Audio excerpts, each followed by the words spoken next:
Hey everybody, CALLOUS here, CI7 Round 2 content, live narration. We've got McMeghan here, and I Love You Jesus. McMeghan coming off a win over Jester, and Odin coming off a win over some idiot. Oh! I'm also here with Jabba. What's up, man? Hey man, it's me, Jabba the Griffin, CALLOUS Invitational narrator. Never played a game actually. I only narrate, and here I am. McMeghan leading with a smear goal here. Odin, I think his most common lead, traditionally anyway, is Zapdos, so I'm 0% surprised. He loves himself mixed Zapdos in particular. Zapdos obviously is one of the leads that can outspeed Smeargle, so not really safe for him to just spike up here. Could easily just be clocked by a T-Bolt or a Drill Peck. I don't know the calcs well enough. Does T-Bolt T-Bolt, from Modest one-hit no, KO him? no. I think from Modest, I don't know. I think they're usually EV'd to for the T-Bolt to knock it in the Slack range. This also works. See, Okay, so the answer is it it wouldn't wouldn't have have killed. killed, but it gets him low enough to knock him into Now Selleck. that was a completely wasted Endure, of course. Yeah, So it would have been better in hindsight if he had just spiked up, right? Yeah, or Sport, obviously. He very well may But Spore now. he certainly will, and then he'll get his one layer. Although, who was it? It was Star versus I forget who they were playing, where Star led Smeargle and just got clipped by HP fighting. That's unexpected. You don't expect that to happen. Maybe that's why he endured. Yeah, he could, but I mean, Next level stuff. you watch a single CyberOdin game, and you can probably see that's not what he's doing. So there is the Spore, and knowing Odin, this Zapdos is not very likely to be Sleep Talk. I think it's just some kind of offense or mixed. Oh, that's huge. Endeavor, huh? That's that was great. Now he You have a clips follow that up? Get him with T-tar. Mach Punch? Oh, real awkward. Alright. So it's not actually his Spiker. It's some kind of trap set. I think people automatically, including me, when they see Smeargle, assume that it's going to be a Spiker, but Yeah, we have to keep in the back of our mind, I guess sometimes it's not. I mean that worked out great. That Smeargle 2 for 1. When does that happen? You know? Or I'm not prepared to go there yet. I mean, maybe this will be a Seal Bell. Sir, it does not. I can just say it does not. But what if it does? It, it doesn't though. Does the mash, the monster mash, no raise. Leech Seed comes down. So I wonder if the last move actually was spikes, or I wonder if McMeghan has a different spiker in the back. Or hell, maybe it's a team that just doesn't need spikes and doing something differently entirely. It could just be a Yeah. very offensive team that doesn't actually need spikes. And since CyberOdin is a known recycler, take a look through to see if this looks like any of his common teams. Let's see, what does he BP to? He This goes to could Zap. be his Zapdos, Celebi, I mean, T-Tar, Double Water. this could be anything. This is such a common core. Two sleep Yeah. turns get killed. Dougie comes in. Oh, that's huge for Odin. Gonna pick off the Magneton here as he tries to T-Wave. He must have thought that some. What is this? You're way ahead of me for once. It's weird. I'm not clicking through, man. It's just going at the speed it's going. I guess me check. So that means the last two for CyberOdin are actually Marowak for are Roro. Stormy and Swampert are the last two for CyberOdin. Probably Marowak in the back, I'm thinking. You need some heavy hitters to make this work. It could also be something like an Ursaring or a Machamp or whatever. Some kind of slow, very hard hitting. Something to that effect. Machamp, Ursaring, Marowak. I will say There you that go, Marowak.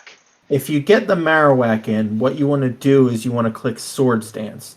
It's even Okay? worse because he gets it in on T-Bolt too. So Zapdos, had it gone for hidden power, could have at least had a chance to crit, but now now it's just over. Swampert can't even survive. It's amazing what can happen when you click Swords Dance with Marowak. It's crazy. It's like you just win the game. I know, I know. It, if only somebody had given me this sort of advice before I played my game. When I was playing the game, I was like, you just click the attacks, right? No. Turns out sword stance actually doubles your attack. It's crazy, It's not man. like GSC. It doesn't overflow. You can do it, and No, you can. you're right. That's what I thought was gonna happen. I thought my IVs were incorrect. I thought I was gonna start doing 0%. Correct. No, no. This gen, they fixed that, and Ah, shit. Swords Dance is good. And as you can see, when you click Swords Dance with Marowak, you tend to just win the game. And just like that, game one Dororo. Odin I don't. looked good for a little bit. Once he picked off the Magneton with the Doug Trio, Odin was actually ahead, but then the Ninjask in the back, which is a forbidden phrase that should never be said, set up on him, and yeah, just couldn't stop it. It's a combo team. It's not meant for Yeah, attrition. You either get there or you don't, and he got it set up. I think this team was sort of a pretty good build. I think into CyberOdin.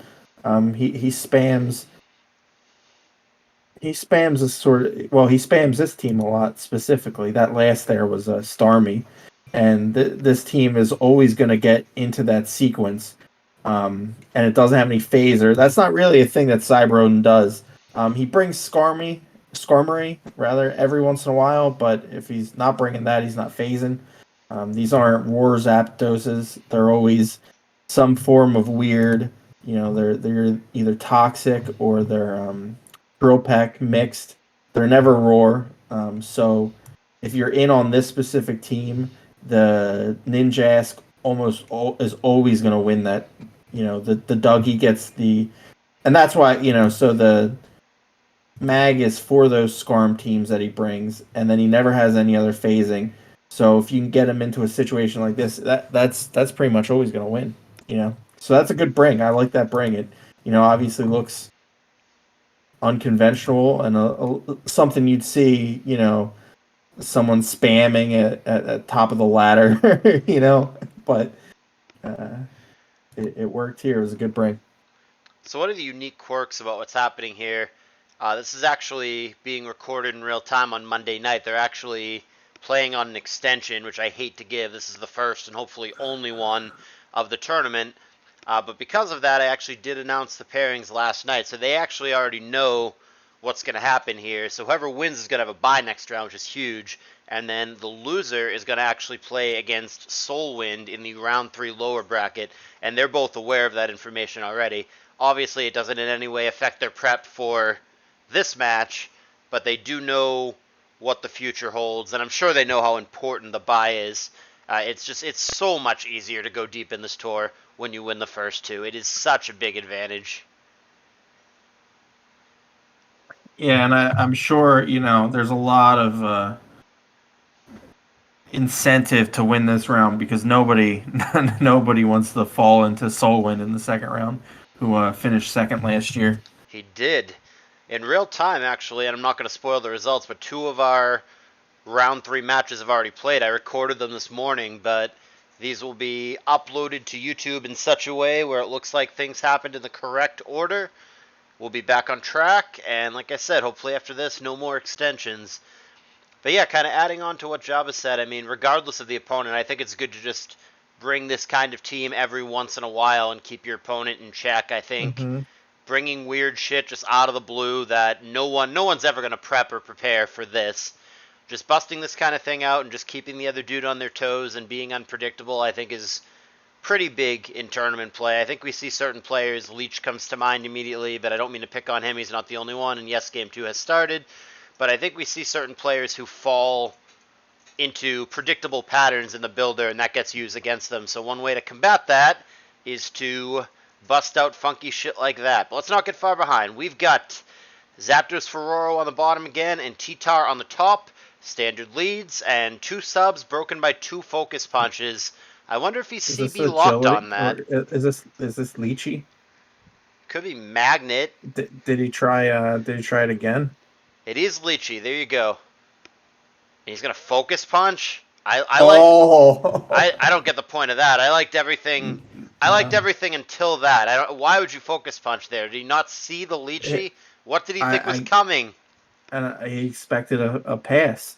He didn't expect it to actually be, hidden power fighting, I liked which was everything great. Odin did up until that last focus punch. Wasn't as excited about that, Yeah. but it is just a This trade. 5 to this 5. is Go so ahead. this is really interesting because CyberOdin likes to recycle the same teams, and when I played him, we brought teams that matched up kind of well, but they gave CyberOdin a lot of play, and CyberOdin last week played really, really well.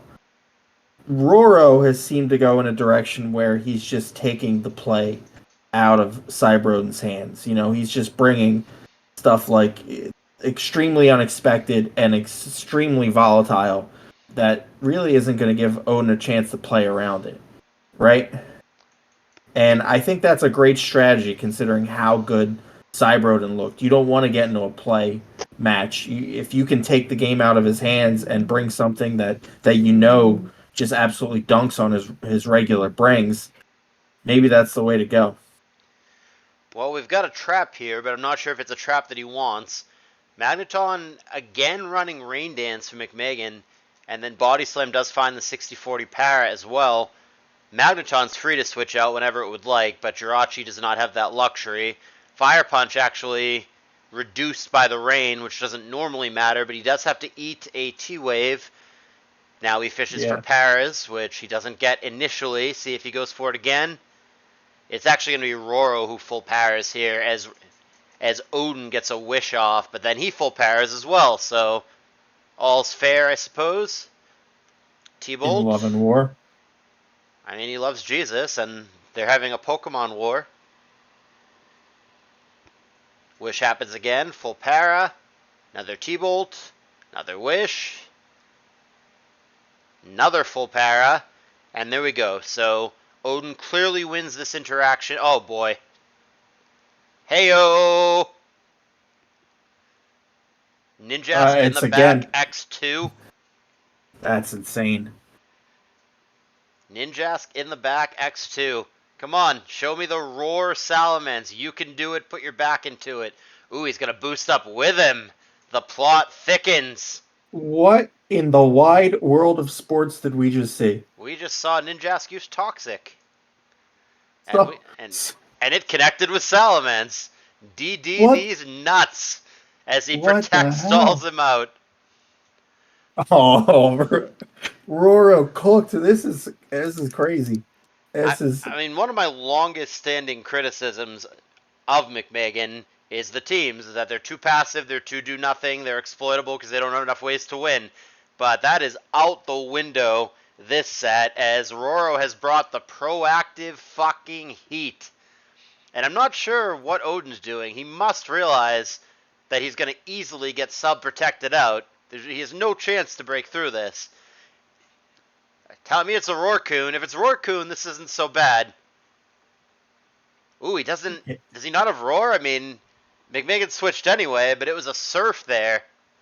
yeah, and he brought the sub CM Suicune, knowing how much That body slam won't Odin pop the loves. sub. McMeghan just the He prep loves. is there. Yeah, he loves he loves Asterachi, yes. Asterachi. Yeah, Yeah, and so McMeghan this is doing a great. everything right with the prep. These seem. I mean, I'm complimenting McMeghan like he's crushing him. I mean, on paper, Odin is ahead in this game right now, but it really doesn't feel like it. Ooh, I don't know Um, about this answer. on in practice, this Yeah, well, game not looks over. anymore. Yeah, I mean, I don't Doug know how Odin wins from here. Doug was fishing for a desperation crit there that he didn't get, Yeah. and Roro is just flat out ahead now. Last Coon could get awkward though, potentially. Where was this stuff when you prep teams for me last week? I confess that I have never in my life You had just a Ninjask in the back, and I need to you just open. don't have I gotta you don't open my have the mind. vision, man. Yeah, You don't have the vision. It's yeah. sad. Gonna have to open my mind. I've never had Ninjask in the back. That is one of the very few Th- ADV avenues I'm yet to explore. But full That's pa- why people like Aaron Rodgers, take ayahuasca. You need to open the third eye. That's correct. Full power at a bad time there for Odin. Yeah, This because one gets off. he'll be able to pop another sub up. If he subs, he'll die to sand. Or, Yeah, oh, you mean wait. That's why we have yeah. Rain Dance Magneton, bud. And yeah, All the right. body slam actually pops it that time. All right. Yeah, the body slam was doing like I think it did 14%. So on average, two are gonna kill. God, Well, 4% surf. and last is Claydol. Well, Odin, have fun in the losers bracket. I don't think this is over yet. It certainly is. I don't think it is. It is. What if the doll's faster than Suicune here? Can't Odin potentially win this game with last poke Coon? I think he could. Don't get me I wrong, guess McMeghan's ahead, but I don't think this is done so. If Claydol's faster right now, we've got a game. we do. I guess we'll find out. And that's exactly what McMeghan's thinking about. Odin locked in his move, but McMeghan is trying to figure out what is the likelihood that Doll is faster. I assume that this Suicune has few or zero speed EVs from his end. Yeah, the way it was taking those body slams, I think it, like I said, 14%. It And the is Claydol slower. is faster and does get the EQ off. I do not think this game is over, Jabba. Okay. I mean, Well, you were right this time. it totally depends on the last pokes, but I think with what Well, we if see this is now, which is only the Ninjask, we don't know the two unreveals, but yeah, as if it this is rest, stands, yeah. So this is gonna be able to toxic the clay doll. yeah, but Oh, and it's in last the wait. last Coon can win this game. It can, yes. I think that was weird. Um, to not just kill the Ninjask. I assumed Claydol would have with the ice beam. He really didn't want to let it get toxic. I don't know. I'm fine with it. But although the Suicune does set up, and the fact that he went hard Ninjask does make me think that maybe you are right. Once this thing gets two CMs under its belt and it rests, Well, also what's given the team structure, especially the presence of the Doug trio, I wonder. I think this might be Crocoon for Odin. which would It could be be Roar, especially dangerous. but like I haven't been able to find. Roar doesn't need Doug trio that much because like you could just roar the shit away yourself. But yeah, I think on this team, I mean it could be Roar. Roarcoon's never bad, but I think Crocoon makes a lot of sense on this structure, which is probably the best set that he could have in this situation. Yeah, it's definitely gonna be hard. Um, BP. All right, okay, that makes it awkward. Because now, let's see, yeah, he should survive another surf, and the boom threat is very real, and obviously the meta's faster because of all the speed pass. Yeah, and I think because it's faster, I think you have to risk the crit, and you have to do a mash check here. Now it's probably over. Yeah, The only way that it wouldn't be is if the last poke were something that is weak to. I mean, even then, the doll I think just gets poison stalled out because it clearly doesn't have refresh when it has ice beam. yeah. Don't it toxic could miss. Yeah, toxic could Don't, miss, doll could crit or freeze, and then the last could be whatever, T-Tar or something that is outsped and weak to Earthquake. But Odin's going to need to catch a break. Like a toxic dodge and then a freeze here. Probably yeah, the ideal scenario for Odin. And it just came down to the 50-50 last turn. I feel like had he switched Doll into that boom, I think Kuhn probably wins the game for him, but yeah. I mean, it was smart of McMeghan to pull the trigger there because the Metagross survived another surf. He was CyberOdin was thinking the same thing that I was thinking, that McMeghan will mash first to try and catch the doll boom, and so he just used that opportunity. Oh, look how bulky that thing is! Holy shit! I mean, Claydol is probably minus special attack and no It, investment. it doesn't even matter. I'm just even considering that. That's a Ninjask. That thing dies to a light breeze. He pumped that thing full of full of defenses, which makes sense. You know, it's subtoxic. You don't need anything else, right? Unless What the a doll shows us rest or refresh here, and I'm expecting neither. I believe what the a Ninjask alone will be able to beat the yeah. doll, regardless of the What last poke. what an interesting team. What a great bring by Roro. Back to back great brings. This is the best I've seen him in the builder in years. This is just The first team, and very similar, actually, the first team and the second team. yeah, they're structured the same but have different win cons. And honestly, he could have won with the same exact win con. Well, who knows? Probably. Maybe it's last poke Marowak for Roro. That's true, it could be. But we'll never know. The doll succumbs to the poison, and Roro 2-0 and going to get a bye next round, whereas Odin and Soulwind book a date with each other. Won't that be a pairing? Alright, it will be. And with that, round 2 is done. And man, they played quickly. 2 matches in round 3 are already done. Crazy. Wow, that was a set. That was great. Yeah, no, I was really impressed with the teams from Roro. If you were too, you should hit the like button. Appreciate you guys watching. Smash that bad boy. Right? Alrighty, see you guys in the next video.